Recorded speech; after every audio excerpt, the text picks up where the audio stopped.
Faceless आंदोलनाने भाजपच्या तोंडाला फेस आणलाय. आदित्य ठाकरेंचा फडणवीसांवर पलटवार मारहाण झालेल्या आंदोलकांना आवाहन.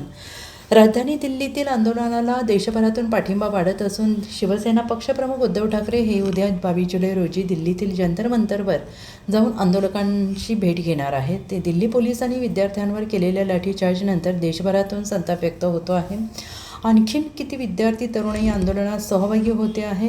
आता आदित्य ठाकरे यांनी आंदोलनावरून केंद्र सरकार आणि मुख्यमंत्री फडणवीस यांना लक्ष केलं आहे.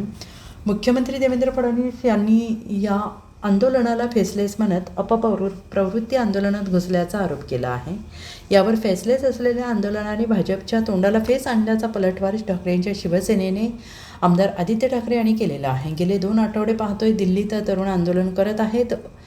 सोनम वांगचुक यांची भेट घेण्यासाठी आमचे खासदार गेले होते, पण आमच्या खासदारांना भेटू दिलं नाही. काल आपण बघितलं संसद भवनला त्यांनी मोर्चा काढला. आम्हाला वाटलं कोणी मंत्री त्यांना भेटेल, चर्चा करेल, पण ब्रिटिशकालीन अत्याचारापेक्षा भयंकर अत्याचार आपण काल पाहिल्याचं आदित्य ठाकरे यांनी म्हटले. पोलिसांनी आंदोलनातील महिलांना मारलं, लहान मुलांना मारलं. रॅपिड ॲक्शन फोर्सवाल्यांनी नावाच्या पाट्यासुद्धा काढल्या होत्या. त्यावेळेस भाजप सरकारने शेतकऱ्यांना अर्बन नक्षल म्हटलं होतं.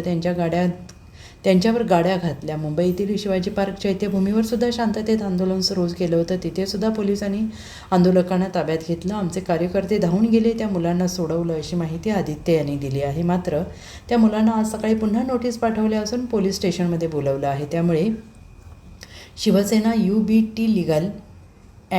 ubtlegal@gmail.com हा ईमेल ID आम्ही जाहीर केला आहे. जर तुम्ही नीट परीक्षा आणि सोनम वांगचुक समर्थनार्थ मोर्चा केला आणि आंदोलन केलं आणि गुन्हे दाखल झाले तर आम्ही तुम्हाला कायदेशीर मदत करू. तुम्ही फक्त मेल करा, असं आदित्य ठाकरे यांनी म्हटलेलं आहे.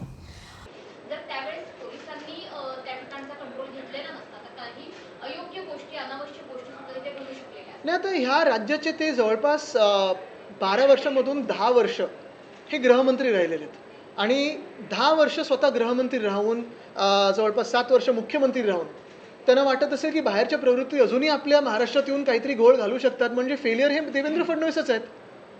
आणि जर त्यांचा इंटेलिजन्स एवढा फेल होत असेल तर मग त्यांनी पद सोडायला हवं होतं ना. खेचणार लवकर दिल्लीमध्ये, पण त्यांनी केंद्रीय जबाबदारी स्वीकारू शकतील का हा विचार करावा. आणि दुसरं म्हणजे खरोखर 10 वर्षाची, 12 वर्षाची, 15 वर्षाची मुलं ही बाहेरच्या प्रवृत्ती आणू शकतील का. नीटमध्ये जे 20 मुलांचे सुसाईड झालेले आहेत, नीटमध्ये जो पेपर फुटला आहे, तुम्हाला एअरफोर्सला 200 वेळा ते हेलिकॉप्टर्स घेऊन जावे लागले आणि तरी एक्झामिनेशनमध्ये गोंधळ आहे, मार्किंगमध्ये गोंधळ आहे. काही काही विद्यार्थी अजूनही सांगतात की गोंधळ आहे. तरी तुम्हाला वाटतं ह्याच्यात काही भलतं होऊ शकतं. मग केंद्रात एवढं तुमचं मजबूत सरकार असताना बाहेरच्या प्रवृत्ती येऊ कशा शकतात. म्हणूनच भाजपच्या तोंडाला फेस आलेला आहे.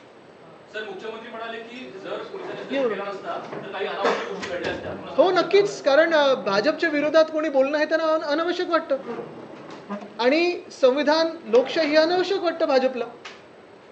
तर ह्याच गोष्टी आहेत ना. तसं तुम्ही पाहिलं असेल पूर्ण 20 दिवस आंदोलन हे शांततापूर्व होतं. काल पण जर कोणी मंत्री समोर आले असते आणि भेट दिली असती तर शांततापूर्व दिलं असतं, पण ते नड्डा साहेब बसले 5 तास. बसवलेलं आहे ना.